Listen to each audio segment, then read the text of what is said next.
भाई एलएसजी ने आरसीबी का काम खराब करने में कोई कोर कसर नहीं छोड़ी थी। वो तो जितेश शर्मा, विराट कोहली और मयंक अग्रवाल की दमदार पारियों की बदौलत रॉयल चैलेंजर्स बेंगलुरु ने आईपीएल के इतिहास की तीसरी सबसे बड़ी सफल रन चेज करके मुकाबला जीत लिया। नहीं तो आरसीबी को एलिमिनेटर मैच में खेलना पड़ता, जहां से फाइनल का सफर तय करना बड़ा कठिन होता है।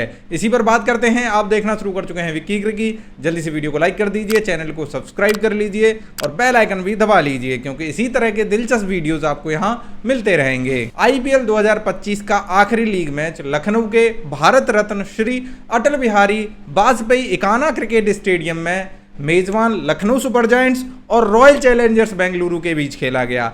इस मैच में आरसीबी के stand in captain Jitesh Sharma ने टॉस जीतकर गेंदबाजी चुनी। हालांकि कप्तान का यह फैसला शुरुआत में सही साबित नहीं हुआ, क्योंकि पहला विकेट भले ही एलएसजी का 25 रन पर गिर गया था, लेकिन दूसरे विकेट के लिए आरसीबी को करीब 100 रनों का इंतजार करना पड़ा।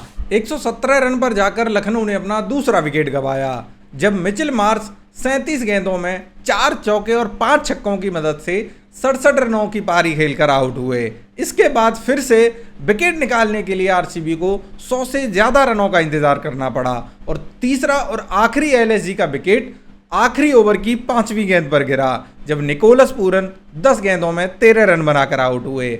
इस बीच एक कमाल का शतक ऋषभ पंत के बल्ले से आया। उन्होंने 61 गेंदों में 11 चौके और 8 छक्कों की मदद से 118 रनों की पारी खेली। अभी तक 13 मैचों में उनके 151 रन थे, लेकिन इस मैच में शतक जड़कर उन्होंने अपने रनों की संख्या में इस सीजन इजाफा किया और इस तरह स्कोर बोर्ड पर 227 रन लग चुके थे। आरसीबी को टॉप 2 में फिनिश करने के लिए ये मुकाबला जीतना ही था, क्योंकि टॉप 2 के अपने अलग फायदे होते हैं, जहां से आपको फाइनल में पहुंचने के 2 मौके मिलते हैं। आरसीबी अब क्वालिफायर 1 में पंजाब किंग्स से भिड़ेगी। अगर पंजाब को आरसीबी ने हरा दिया तो सीधे उनको फाइनल का टिकट मिल जाएगा, लेकिन हार भी गई तो टीम क्वालिफायर 2 के जरिए एलिमिनेटर की विजेता को हराकर फाइनल में पहुंच सकती है। लेकिन अगर क्वालिफायर 2 हार जाएगी तो मुकाबला या टूर्नामेंट आरसीबी के लिए समाप्त हो जाएगा। यही कारण है कि सभी टीमें अब टॉप 2 के लिए भिड़ती हैं। अब फिर से मैच पर लौटते हैं। ऋषभ पंत की कप्तानी वाली लखनऊ सुपर जायंट्स ने आरसीबी का काम खराब कर दिया था, लेकिन विराट कोहली हार मानने वालों में से नहीं थे। उन्होंने पहले विकेट के लिए फिल सॉल्ट के साथ मिलकर 6 ओवर से पहले ही 61 रन जोड़ दिए थे। 19 गेंदों में 30 रन बनाकर फिल सॉल्ट आउट हुए, जबकि रजत पाटीदार ने 7 गेंदों में 14 रन बनाए।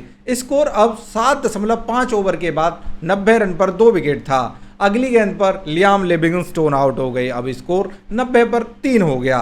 टीम दबाव में आ गई, क्योंकि आरसीबी को हमने देखा है कि 200 से ज़्यादा टारगेट आईपीएल के इतिहास में सिर्फ वे 2 बार चेज कर पाए हैं, लेकिन इस बार किस्मत को कुछ और मंजूर था। इस बार कप्तान जितेश शर्मा को कुछ और मंजूर था। मयंक अग्रवाल ने भी इस दौरान उनका बहुत अच्छे से साथ निभाया। वे देवदत्त पडिक्कल के रिप्लेसमेंट हैं। उन्होंने कुछ कमाल के चौके लगाए और रन गति को बनाए रखा, जिससे विराट कोहली से दबाव हटा और विराट ने भी कुछ आकर्षक शॉट लगाए और वे 30 गेंदों में 10 चौकों की मदद से 54 रनों की पारी खेलकर आउट हो गए। उस समय आरसीबी फिर से दबाव में थी, क्योंकि स्कोर अब 11.2 ओवर के बाद 123 पर 4 था। 11 गेंदों में 21 रन बनाकर मयंक अग्रवाल क्रीज पर थे और कप्तान जितेश शर्मा बल्लेबाजी के लिए आए।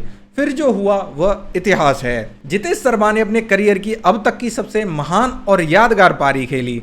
जितेश शर्मा ने एक छोर से एलएसजी के गेंदबाजों की ऐसी कुटाई की जिसे वे हमेशा याद रखेंगे। जितेश शर्मा ने महज 33 गेंदों में 8 चौके और 6 छक्कों की बदौलत 85 रन बनाए। उनका स्ट्राइक रेट 257 से ज़्यादा का था।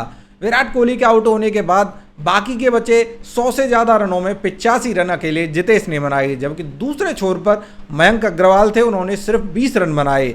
लेकिन मयंक अग्रवाल की यहाँ तारीफ इसलिए होनी चाहिए क्योंकि रनिंग बिटवीन द विकेट और स्ट्राइक को रोटेट करने में और मौके पर चौके लगाने में मयंक अग्रवाल की अहम भूमिका रही। यही कारण था कि आईपीएल के इतिहास का तीसरा सबसे बड़ा स्कोर आरसीबी ने चेज किया है। इसी के साथ आरसीबी ने टॉप 2 में प्रवेश कर लिया।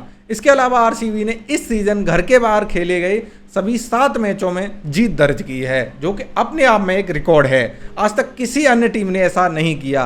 अब आरसीबी की टीम खिताब जीत के बहुत करीब है। ऐसे ही 2 और मैच आरसीबी जीत जाए तो आराम से ट्रॉफी उठा लेगी। दोस्तों, आपका इस पर क्या कहना है, कमेंट करके जरूर बताएं।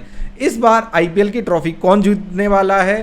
क्या आरसीबी ही वो टीम है? मुझे कमेंट जरूर करें। फिलहाल के लिए इस वीडियो में इतना ही। मिलते हैं अगले एक और वीडियो में। तब तक खेलते रहें, खिलखिलाते रहें, मुस्कुराते रहें। धन्यवाद। जय हिंद।